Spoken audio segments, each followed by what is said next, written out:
Anyway, the Golden Owls just can't seem to catch a break from the wind. It's October the 31st. Happy Halloween. Wind, of course, is up again on the site for the Golden Mullet Ray wreck. Had gusts today up to about 30 miles an hour to the northeast. Wind steady in the 20 mile an hour range.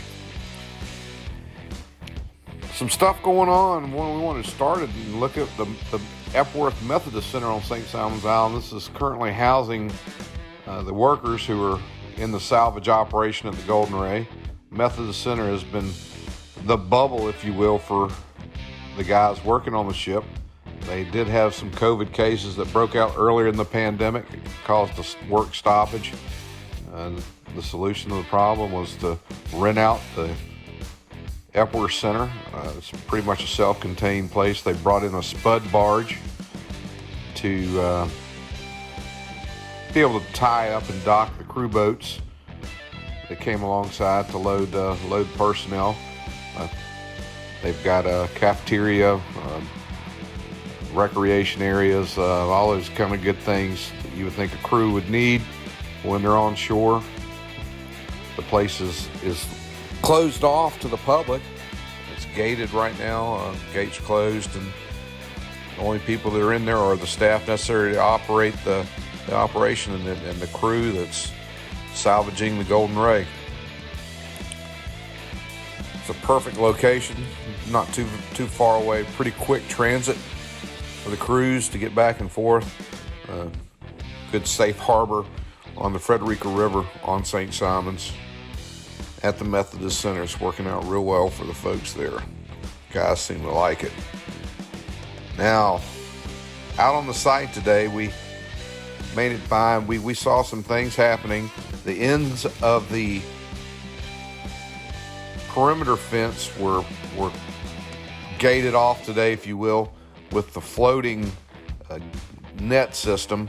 Now, that system is floating off of what appears to be dredge pipe, and you can see it right at the water's edge there. You can see that pipe, and underneath that pipe is suspended the catch net.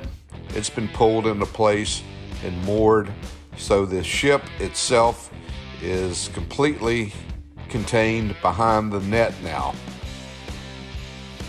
Also today, we saw that the chains have been hooked up on the east side of the ship, so we have a better understanding of how the block system is going to work, and we're going to try to explain what we're seeing and how it is supposed to work. Now, over on the west side of the boat, we can see that the block coming down from the VB 10,000 is attached to the chain that runs down and up underneath the ship. It's circled there as the point where it's one part of the chain's attached, and then as we move to the east side, we can see the other block where it is attached, but the chain it's running into a block and back down to a winch system. And above that block, as the system pulls the chain back and forth, we're kind of highlighted in red the way the chain is currently being supported between these two blocks. But as the east side block is raised, it'll increase tension on the chain as the chain is pulled back and forth, ever increasing to maintain the friction necessary to cut through the ship. We see above the ship the two spreader bars and systems where they'll support the ship while it's being cut, and then once the section that is being cut is finished cutting, they can lift that and it'll be placed on the barge with that system and then float it away. Now, there's a group of collective thought that once the end of the ship is compromised, that the ship could collapse. If you could picture a soda can with one end of it cut off and how flexible that end of the can becomes once the integrity of the can has been compromised, there's thoughts out there that once the piece of it is cut off the end, the ship could be come unstable and could actually collapse.